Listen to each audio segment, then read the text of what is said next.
Di rientro dalla visita in Romania, qual è stato l'esito di questo viaggio?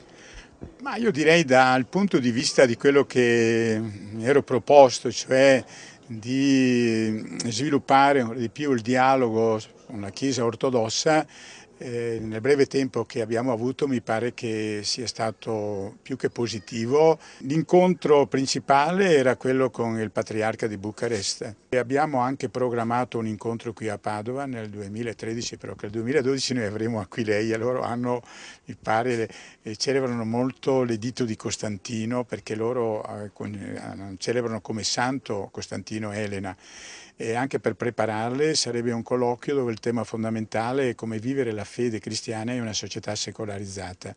Quindi un'occasione importante anche per il dialogo ecumenico? Per il dialogo ecumenico, specialmente tra vescovi, come avevamo fatto, poi si è un po' interrotto, abbiamo fatto 3 incontri tra vescovi cattolici, latini, greco-cattolici e ortodossi, 2 in Romania e 1 qua a Padova, proprio anche qui a Pralia, e adesso quindi c'è l'idea di riprendere tutto questo. L'altra visita poi è stata a Iași, che sarebbe anche un'altra sede importantissima, dove vescovo metropolita Teofan, che quando io ho cominciato l'incontro con la Chiesa ortodossa romena, lui era diciamo, rappresentante del patriarcato per le relazioni estere.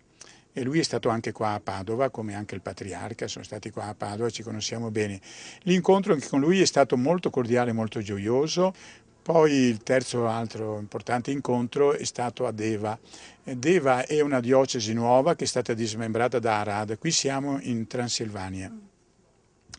E lì è vescovo da poco tempo, vescovo Gurie, il quale ha studiato qua a Padova, siamo proprio fratelli, amicissimi con lui. Io ho trovato queste personalità molto fraterne, molto cordiali, anche se poi c'è stato, diciamo, un raffreddamento delle relazioni in Romania tra cattolici, greco-cattolici, cattolici latini un po'.